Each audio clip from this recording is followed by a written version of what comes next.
Students, welcome back to the class. आज का जो हमारा चैप्टर है उसका नाम है स्ट्रक्चर ऑफ द एटम। हमने जो हमारे लास्ट चैप्टर में पढ़ा था एटम्स, मॉलिक्यूल्स, उसके बारे में कुछ पढ़ा था। डाल्टन के एटॉमिक थ्योरी के रिलेटिंग पढ़ा था। अभी हम लोग पर्टिकुलर एटम और उसके अंदर के जो भी सब एटॉमिक पार्टिकल्स है उसके बारे में स्टडी करेंगे। कुछ कुछ मॉडल्स है साइंटिस्ट ने दिए हुए, उसके बारे में अभी स्टडी करेंगे। तो सबसे पहले हमने जो लास्ट चैप्टर में पढ़ा था उसमें डाल्टन ने क्या बोला था कि जो एटम है वो इनडिविजिबल है। ठीक है, क्या बोला गया था? Dalton atomic theory suggested that atom is indivisible.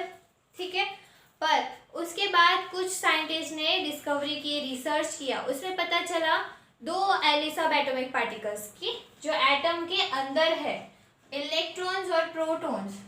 तो उससे हमको क्या पता चलता है कि एटम इनडिविजिबल नहीं है, एटम में भी सब डिविजन्स है। और उसमें जो दो एलिमेंट जिसका हमको पता चला था सब एटॉमिक पार्टिकल्स, उसका नाम क्या था? इलेक्ट्रॉन और प्रोटॉन। तो इससे हमें क्या पता चला कि जो डाल्टन की एटॉमिक थ्योरी थी वो क्या थी? रॉन्ग। ठीक है, तो अभी हम आगे जो हमारा सब एटॉमिक पार्टिकल्स है, इलेक्ट्रॉन्स, प्रोटॉन्स, न्यूट्रॉन्स, उसको पढ़ेंगे।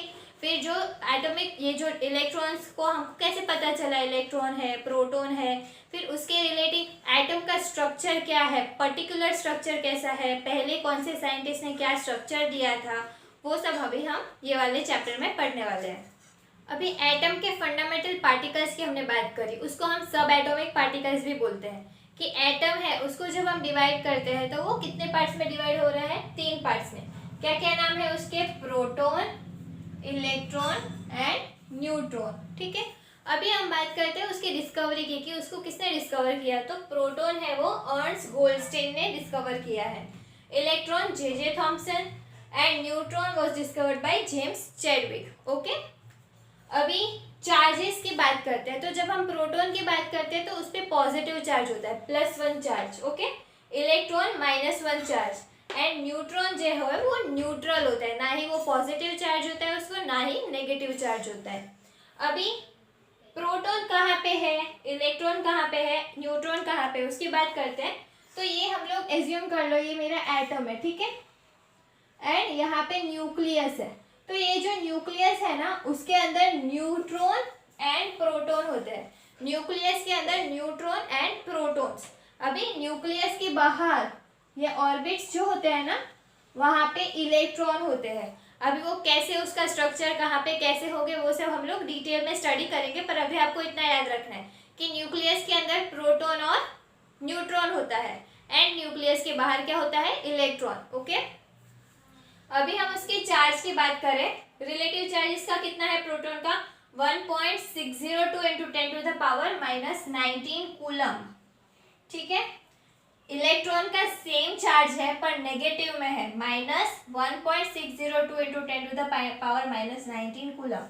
न्यूट्रॉन चार्जलेस है, 0 चार्ज। ओके, उसका बोला था ना +1 -1 न्यूट्रल, यहाँ पे पॉजिटिव में चार्ज, इसका नेगेटिव और इसका 0। अभी इसका मास है वो एटॉमिक मास यूनिट में हम लोग देखें तो प्रोटॉन का मास 1.00727 है, इलेक्ट्रॉन का 0.00055 mu है और न्यूट्रॉन का कितना है? 1.00866 AMU। रिलेटिव मास की बात करें उसकी केजी में तो कितना होता है? प्रोटॉन का 1.67 × 10⁻⁻27 kg। Electron is 9.11 × 10⁻⁻31 kg and neutron जो है वो 1.67 × 10⁻⁻27 kg। ओके, इसके मास से हमको क्या एक पता चल रहा है कि मोस्टली प्रोटॉन और न्यूट्रॉन का मास है वो इक्विवेलेंट है, वेयरएज इलेक्ट्रॉन का मास बहुत कम है compare to proton and neutron. ठीक है, तो अभी हमने देखा कि इलेक्ट्रॉन की डिस्कवरी जे थॉमसन ने की। ठीक है, कैसे की, कौन से एक्सपेरिमेंट से उसको पता चला, हम लोग अभी वो देखते हैं। तो क्या डिस्कवर बाय जे थॉमसन, कौन से ईयर में? 1897 में। क्या हुआ था? ही carried a cathode ray experiment in which observed a stream of negatively charged particles coming out of cathode towards the anode. अभी कौन सा वाला एक्सपेरिमेंट था? Cathode ray experiment. ये पूरा मैंने यहाँ पे आपको डायग्राम बताया हुआ है। इसमें क्या था, एक उन्होंने डिस्चार्ज ट्यूब लिया था। ठीक है, उसमें एक साइड पे कैथोड एक साइड पे एनोड लगाया हुआ है उसको कनेक्ट किया है हाई वोल्टेज जनरेटर के साथ। ओके, अभी क्या होता है, ये पूरा सर्किट कंप्लीट हो रहा है। तो जब भी सर्किट कंप्लीट होके जनरेटर ऑन करेंगे, एट दैट टाइम क्या होता है कि कुछ रेस है वो कैथोड से निकल रही है टुवर्ड्स एनोड। ये हमारा कैथोड है, नेगेटिव चार्ज होता है, और ये पॉजिटिव एनोड। वो कहाँ, नेगेटिवली चार्ज कैथोड से रेस निकल रही है। तो उस रेस को उन्होंने क्या नाम दिया था, cathode rays, and after then it was known as electrons. Okay, तो ये पूरा एक्सपेरिमेंट था कैथोड रे एक्सपेरिमेंट, और ये पार्टिकल्स को उन्होंने क्या नाम दिया था, इलेक्ट्रॉन्स। ओके, तो प्रोटॉन की डिस्कवरी किसने की थी, अर्नस्ट गोल्डस्टीन। कौन से ईयर, 1886 में। उसने एक्सपेरिमेंट कैसे किया गया था, he observed in the same gas discharge tube. जो हम लोग ने जे थॉम्सन वाले एक्सपेरिमेंट में देखा था, उसने डिस्चार्ज ट्यूब ली थी, वही सेम ट्यूब, पर अंदर जो कंडीशंस है वो अलग थी इसमें, with different situations that the anode emitted positive particles. उसमें कैथोड है वो नेगेटिव पार्टिकल्स एमिट कर रहा था। यहाँ पे सिचुएशन ऐसी क्रिएट की गई थी कि हमारा जो एनोड है वो पॉजिटिव पार्टिकल्स को रिलीज कर रहा था। Okay, which he named by canal rays. उसको क्या नाम दिया गया था, जो हमारे गोल्डस्टीन है उन्होंने उसको कैनल रेस से नाम दिया था। ठीक है, अभी his experiment led to the discovery of proton, and then after उसका नाम क्या हो गया, प्रोटॉन। तो जे थॉम्सन ने इलेक्ट्रॉन डिस्कवर किया था, एंड गोल्डस्टीन है उसने प्रोटॉन। ओके, अभी जो जे थॉम्सन है जिसने इलेक्ट्रॉन डिस्कवर किया था, उन्होंने एटम कैसे, एटम के अंदर प्रोटॉन है, इलेक्ट्रॉन है, वो कैसे अंदर सेट किया गया है, अरेंज किया गया है, उसका एक उन्होंने मॉडल दिया गया था। तो उसके अकॉर्डिंग क्या था कि an atom is a uniform sphere. क्या है, यूनिफॉर्म स्फीयर है, राउंड शेप, स्फीयरिकल शेप में है, स्फेरिकल शेप में, of positive charges. Positive charge क्यों, क्योंकि उसमें प्रोटॉन प्रेजेंट है। ठीक है, as well as negative charge. उसको क्यों, इलेक्ट्रॉन्स, क्योंकि एटम के अंदर प्रोटॉन और इलेक्ट्रॉन प्रेजेंट है। जे थॉम्सन के टाइम पे न्यूट्रॉन की डिस्कवरी नहीं हुई थी, इसलिए उनको सिर्फ प्रोटॉन और इलेक्ट्रॉन ही पता था। तो उसके अकॉर्डिंग उन्होंने एक मॉडल क्रिएट किया था। उसमें क्या बोला गया है, atoms as a whole is electrically neutral. क्यों, क्योंकि उन्होंने बोला गया था कि जो प्रोटॉन है और इलेक्ट्रॉन है वो इक्वल है मैग्नीट्यूड में, इसीलिए चार्ज न्यूट्रल हो जाता है। और उनके अकॉर्डिंग इस मॉडल को हम लोग वाटरमेलन मॉडल की तरह से भी जानते हैं। क्यों, क्योंकि उन्होंने क्या कहा गया था कि वो जो हमारा एटम है वो वाटरमेलन की तरह है। क्यों, जो वाटरमेलन में जो रेड सरफेस होता है ना, पूरा रेड जो पल्प होता है ना, वो क्या है, प्रोटॉन है, और उसके अंदर जो क्या बोलते हैं, बीज होते हैं, वो क्या है, इलेक्ट्रॉन्स है। तो उनका कहना गया था कि प्रोटॉन है वो पूरा स्फीयर में फैला हुआ है, और उसके अंदर जो इलेक्ट्रॉन्स है वो कहीं कहीं कहीं कहीं जगह पे इलेक्ट्रॉन्स है। तो वैसा पूरा उन्होंने एक मॉडल दिया गया था, पर ये वाला मॉडल जो एक्सपेरिमेंटली प्रूव करना चाहिए वो हो नहीं रहा था कि प्रोटॉन और इलेक्ट्रॉन, पॉजिटिव नेगेटिव चार्ज एकदम बाजू में क्यों है, न्यूट्रल क्यों हो रहा है चार्ज, कुछ अंदर कुछ हो रहा है, क्या हो रहा है, वो सब ये वाला मॉडल एक्सप्लेन नहीं कर पा रहा था।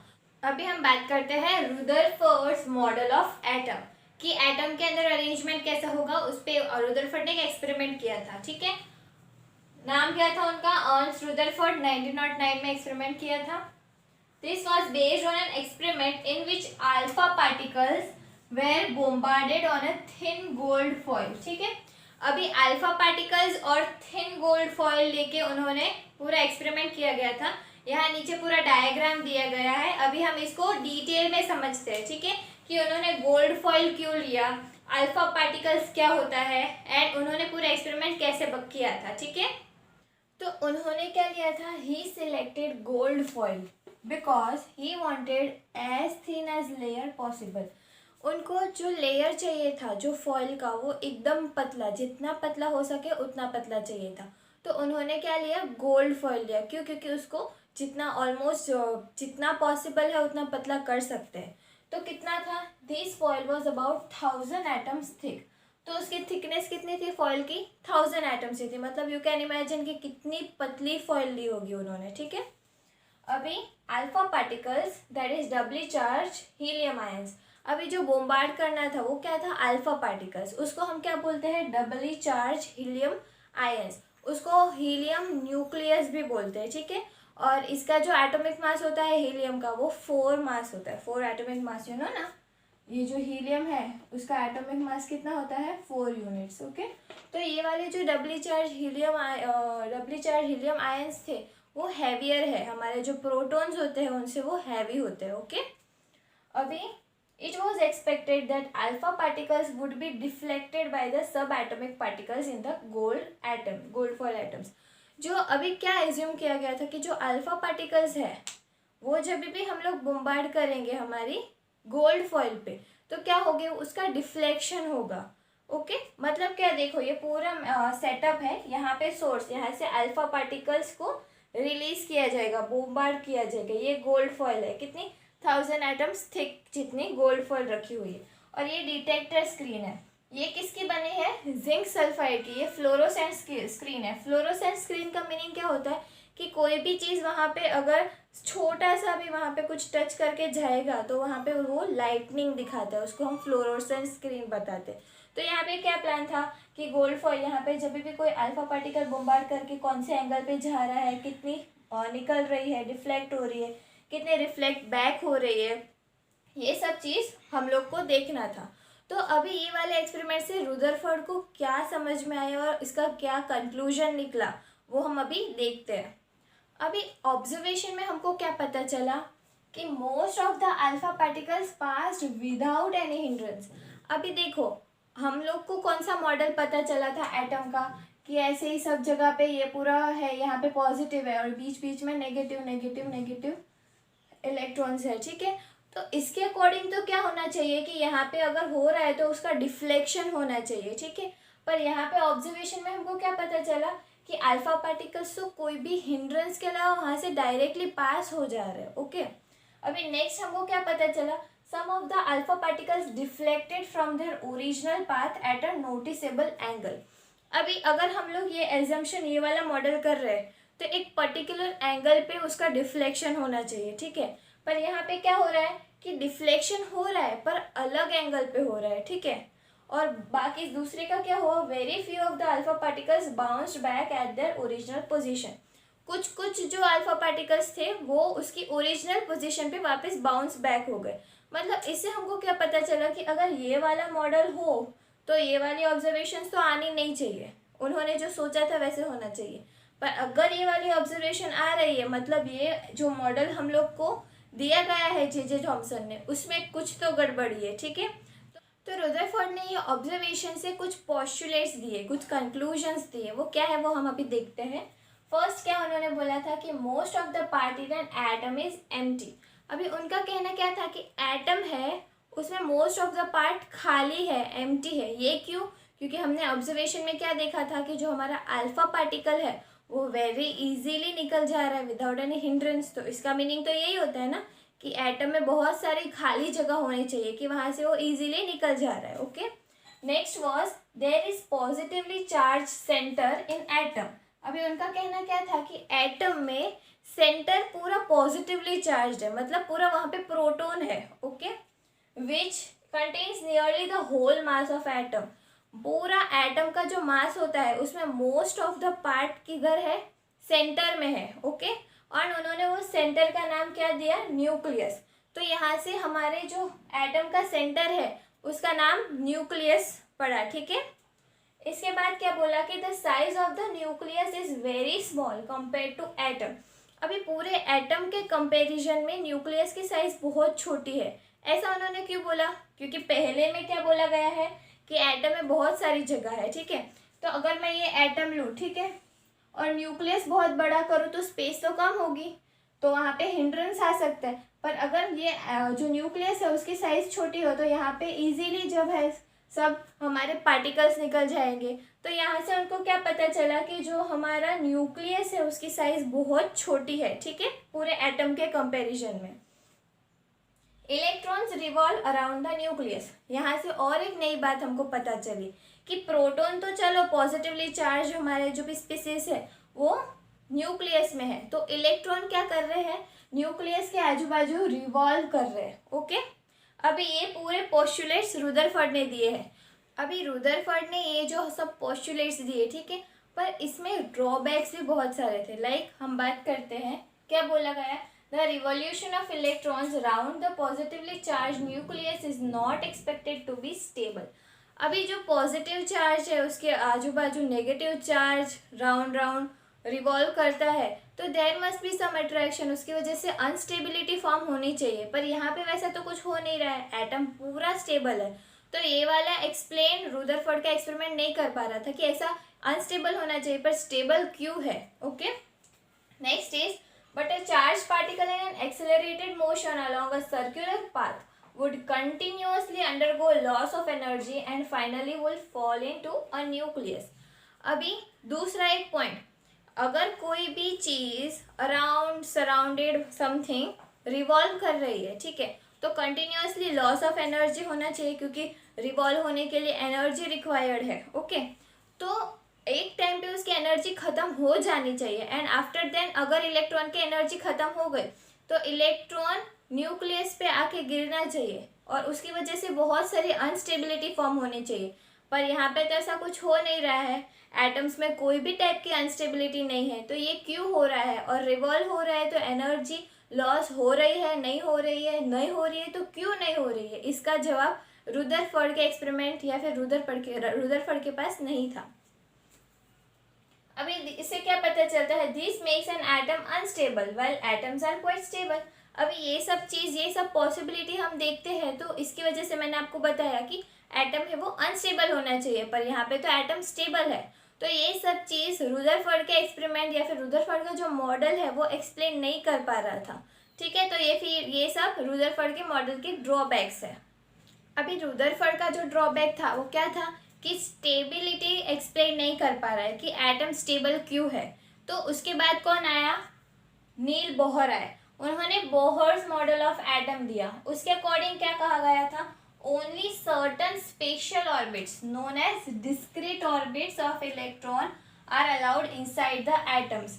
मतलब क्या बोला गया है कि डिस्क्रीट ऑर्बिट्स वो ही अलाउड है एटम्स में। अभी डिस्क्रीट ऑर्बिट्स क्या होता है, ये अपने एग्जाम्पल मैंने लिया है, एटम है, ठीक है, यहाँ पे बीच में न्यूक्लियस है, उसके अराउंड डिफरेंट डिफरेंट ऑर्बिट्स होते हैं, उसको डिस्क्रीट ऑर्बिट्स बोले गए। उसको डिस्क्रीट ऑर्बिट्स बोलने का कारण क्या है कि वहाँ पे जो एनर्जी लेवल है वो डिफरेंट होती है, पर्टिकुलर ऑर्बिट की पर्टिकुलर एनर्जी होती है। फॉर एग्जांपल, जो न्यूक्लियस के बाजू में जो फर्स्ट ऑर्बिट है जिसको हम के बोलते हैं, उसकी सबसे लोवेस्ट एनर्जी होती है। उसके बाद एल एम, वहाँ पे एनर्जी लेवल्स इंक्रीज होता है। ये पूरा डिटेल में आपको 11th स्टैंडर्ड में आएगा, पर थोड़ा मैं आपको उसका ओवरव्यू दे देती हूँ। उसमें क्या होता है कि जो भी इलेक्ट्रॉन फॉर एग्जांपल के शेल में रिवॉल्व कर रहा है, के शेल में है, तो वो इलेक्ट्रॉन की पर्टिकुलर एनर्जी होनी चाहिए।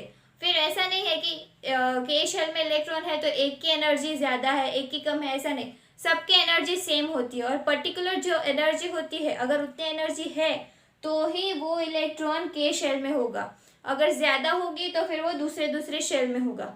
तो वैसे पूरे ऑर्बिट को हम क्या बोलते हैं, डिस्क्रीट ऑर्बिट्स, कि वो ऑर्बिट की पर्टिकुलर एनर्जी होती है। ओके, अभी while revolving in discrete orbit the electron do not radiate energy। अभी जब वो ऐसे ऑर्बिट में रिवॉल्व कर रहा है तब वो एनर्जी रेडिएट नहीं करता है, उसकी पर्टिकुलर अमाउंट ऑफ एनर्जी है, तो क्या होगा, वो कोई एनर्जी गेन भी नहीं करेगा उस टाइम पे और ना ही वो रेडिएट करेगा। ओके, जो जितनी एनर्जी है उतनी एनर्जी पे वो रिवॉल्व करेगा। अभी दिस ऑर्बिट्स और shell are called energy levels. मैंने आपको बोला डिफरेंट डिफरेंट एनर्जी लेवल्स होते हैं, के है, एल है, एम है, एन है, ये उनके नेम है। इसको 1 2 3 4 ऐसे भी बोल सकते हैं। के मतलब first shell, 1 shell, second shell, third, fourth, ठीक है। और सब शेल्स की एनर्जी है वो डिफरेंट होती है, उसमें इलेक्ट्रॉन्स में भी जो एनर्जी होगी वो डिफरेंट होगी। पर्टिकुलर मैंने आपको बोला हायर स्टैंडर्ड में आपको बहुत डिटेल में ये आने वाला है, पर ये थोड़ा ओवरव्यू, आपको इतना याद रखना है कि जो इलेक्ट्रॉन्स है वो कहाँ रिवॉल्व करते हैं, डिस्क्रीट ऑर्बिट्स में, और वो ऑर्बिट्स की एनर्जी लेवल अलग होती है। जो न्यूक्लियस के पास में है उसका एनर्जी लेवल सबसे लोवेस्ट होगा, उसकी एनर्जी सबसे लोवेस्ट होगी।